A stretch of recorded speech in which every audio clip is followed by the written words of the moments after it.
वृक्षवल्ली आम्हा सोयरे वनचरे पक्षीही सुस्वरे आळविती. नगरेची रचिता जलाशय निर्मावी, फळे फुले लावावी नानाविध. ज्ञानेश्वर माऊलींनी काही शतकांपूर्वी सांगितलेलं वृक्षांचं झाडांचं महत्व. त्याच्यानंतरच्या काळात अलीकडच्या काळामध्ये सालू थिम्मक्क नावाची कर्नाटकातली एक स्त्री वयाच्या उतरत्या काळामध्ये 8,000पेक्षा जास्त झाडं लावते आणि झाडांचं महत्व पटवून देते. काही वर्षांपूर्वी अमेरिकेतल्या जिया हॉगजिया आणि जिया बेंकी नावाचे दोन तरुण परम मित्र, एकाला दोन हात नव्हते, एकाला दोन पाय नव्हते, ते दुःखातही सुखाचे सोबती झाले आणि त्यांनी 10,000पेक्षा जास्त झाडे लावण्याचा एक अनोखा विक्रम या जगामध्ये केला होता.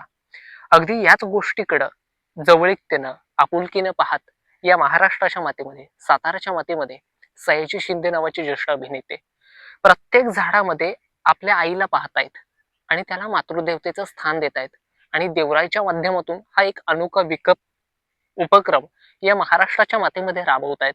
या देवराईमधून नेमकं आपल्याला काय शिकायचंय, तर आपण कितीही मोठं झालो तरी या मातीशी आपली नाळ जोडलेली पाहिजे आणि ह्या सगळ्या गोष्टींमधून एक शिकलं पाहिजे की जर ही झाडं असतील, ही माती व्यवस्थित असेल, हा निसर्ग व्यवस्थित जगला तरच आपण जगणार आहोत.